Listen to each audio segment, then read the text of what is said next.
Hello my dear followers, welcome to my channel. I'm back with a new video. Ngayon magbabahagi ako ng bagong video tungkol sa sila Turkoglu at Halil Ibrahim para sa iyo. Ngunit bago ka magpatuloy sa aming video, huwag kalimutang ibahagi sa amin ang iyong mahahalagang saloobin sa seksyon ng komento. Ibahagi ang iyong impormasyon tungkol sa Ayla Turkoglu at Halil Ibrahim Ceyhan, at ilike at ibahagi ang aming video. Dear followers, let's move on to our video for now. Si Halil Ibrahim Ceyhan at sila Turkoglu, isa sa mga minamahal na pangalan ng Turkish music, ay lumipad patungong Dubai para sa isang romantikong honeymoon pagkatapos makoranehan ang kanilang masayang pagsasama.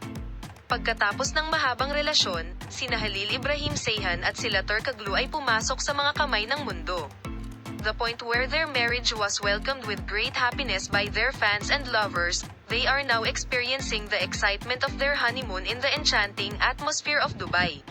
Kilala ang Dubai bilang isa sa pinakamarangya at romantikong lungsod sa mundo.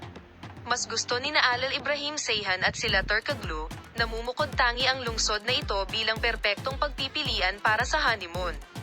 Ang mag-asawa ay gumugugol ng mga hindi malilimutang sandali na magkasama, nananatili sa mga nakasisilaw na hotel ng Dubai, namamasyal sa mga pribadong beach at tinatamasa ang mga nakamamanghang tanawin ng lungsod.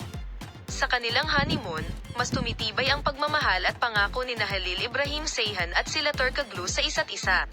Nakikita ang espesyal na oras na ito bilang isang pagkakataon upang muling maunawaan ang halaga ng mga sandali na pinagsama-sama at ang kahalagahan ng mga ito sa isa't isa.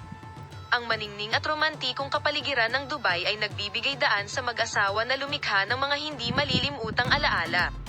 Ang mga aktibidad tulad ng pagpoproseso ng paglubog ng araw sa beach, pagkain sa mga luxury restaurant, pagbisita sa mga landmark ng lungsod, ay nagdagdag ng kulay sa honeymoon adventures ng Halil Ibrahim Ceyhan at sila Turkoglu.